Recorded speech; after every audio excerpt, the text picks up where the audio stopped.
வணக்கம். என்னை ஆதரிக்கும் அனைத்து சகோதரர் மற்றும் சகோதரிகள் அனைவருக்கும் வணக்கம்.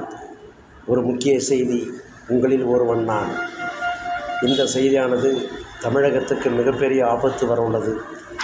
புதிய குறைந்த தாழ்வழுத்த பகுதி பே ஆஃப் பெங்காலிலே உருவாகி உள்ளது. அது மட்டுமல்ல, லட்சத்தீவுக்கு அருகே, மாலத்தீவுக்கு அருகே ஒரு கீழடுக்கு சுழற்சியும், கல்பா மன்னார் பகுதி தென்மத்திய வெப்பவட பகுதியில் ஒரு மேலடுக்கு சுழற்சி நிலவுகின்றது. இதற்கிடையில் குறைந்த தாழ்வழுத்த பகுதி உருவாகி உள்ளது. இந்த குறைந்த தாழ்வழுத்த பகுதி காவேரி டெல்டா பகுதியை நோக்கி நகரும். ஆக அது மட்டுமல்ல, காவேரி டெல்டா மிகப்பெரிய மழையை கொடுக்கும். அதேபோல் தென் மாவட்டம் அதிக மழை கொடுக்கும்.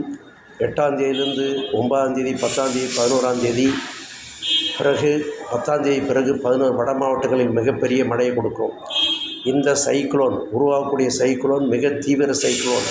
போலோ சைக்ளோன் எப்படி 1970 இருந்ததோ அதுபோல் ஒரு சைக்ளோன் வருவதற்கு வாய்ப்புகள் உள்ளது. தானே சைக்ளோன் 2011 அந்த சைக்ளோன் தாண்டி வருவதற்கு வாய்ப்புகள் உள்ளது. யாரும் அலட்சியமாக இருக்க வேண்டாம். அரசாங்கம் துரித நடவடிக்கை எடுக்க வேண்டும். என்னுடைய கணிப்பு பிரகாரம் இந்த சைக்ளோன் புதுச்சேரிக்கும் சென்னைக்கும் இடையே கரையை கடக்கும். இதில் எந்த மாற்றமும் வராது. ஏனென்று சொன்னால், இது மிடில் பகுதியை நோக்கி நகர்கிறது. கணிப்பு இருக்கிறது. அந்த மிடில் பகுதியை நோக்கி அந்த காற்று திசை இருக்கிறதுனால் இது கண்டிப்பாக வடப்பகுதியை நோக்கி தான் நகரும். வடப்பகுதி என்பது மரக்காணத்திற்கும் சென்னைக்கும் இடையே கரை கடப்பதற்கு வாய்ப்புகள் உள்ளது. கிட்டத்தட்ட ஒரு 35 சென்டிமீட்டர் வரைக்கும் மழை பெய்வதற்கு வாய்ப்புகள் உள்ளது. இதில் எந்தவித மாற்றமும் கிடையாது. தாழ்வான பகுதியில் இருப்பவர்கள் பத்திரமாக இருக்க வேண்டும்.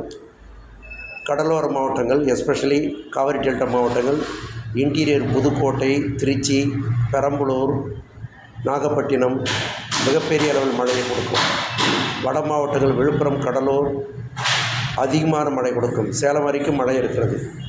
அதே போல் வட மாவட்டம் சொன்னால் திருவள்ளூர், செங்கற்பட்டு, ராணிப்பேட்டை, வேலூர், திருப்பத்தூர் எல்லா மாவட்டங்களும் மிகப்பெரிய மழை, செங்கற்பட்டின் மழை பெறும் வாய்ப்புகள் உள்ளது. ஆகவே யாரும் அலட்சியமாக இருக்க வேண்டாம். இந்த சைக்ளோன் ஒரு மிகப்பெரிய சைக்ளோனாக மாறுவதற்குள்ளது. அடுத்த 48 மணி நேரத்தில் ஆழ்ந்த காற்றழுத்த மண்டலமாகவும் அதற்கு தீவிர தாழ்த்த மண்டலமாகவும் சைக்ளோன் மாறுவதற்கு வாய்ப்புகள் உள்ளன. இது சிச்சுவேஷன் கரெக்டாக உள்ளது. இது மாற்றம் கிடையாது. நன்றி, வணக்கம். மீண்டும் சந்திக்கின்றேன்.